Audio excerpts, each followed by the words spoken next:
বন্ধুরা, বুড়ির হাড়িতে স্বাগত। আমি এরকম জিনিস সত্যিই কখনো দেখিনি এবং খাইও নি। আর এই কাঁকড়াটা হয় জ্যৈষ্ঠ মাসেই। এই কাঁকড়াটার ডিম হয়েছিল, আমি এই ডিমটারই রেসিপি আজকে করে দেখাবো আর কাঁকড়াটার করে দেখাবো রেসিপি। আমি এই কাঁকড়াটার যে ডিমগুলো হয়েছে সেটা আমি দেখাচ্ছি। এই কাঁকড়াটাকে এইভাবে ছাড়াতে হবে। এগুলো হচ্ছে চিটি কাঁকড়া। এই দেখুন, এত ছোট ছোট ডিম যে চোখেই দেখা যাচ্ছে না।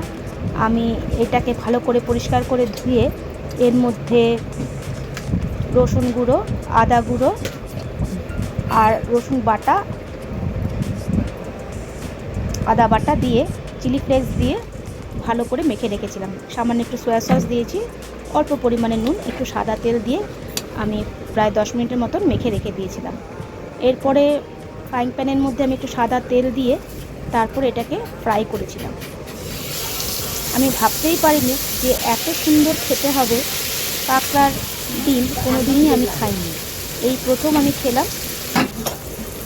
সত্যি অসাধারণ। সামান্য একটু টমেটো কেচাপ দিয়ে দিয়েছি আর খুব ভালো হয়েছিল। যারা যারা দেখছেন, ফলো করছেন, অসংখ্য ধন্যবাদ।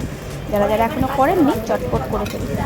এইভাবে যদি কোনো সময় আপনারা কাঁকড়ার ডিম পান, এইভাবে একবার করে দেখবেন। অসাধারণ হয় খেতে, দুর্দান্ত লাগে খেতে। আর ভালো লাগলে অবশ্যই শেয়ার করুন। পুরো ভিডিওটা দেখার জন্য অসংখ্য অসংখ্য ধন্যবাদ। ভালো লাগলে শেয়ার করুন, লাইক করুন, কমেন্ট করুন। আমি আরও নতুন নতুন রেসিপি আপনাদের কাছে নিয়ে আসবো। ধন্যবাদ।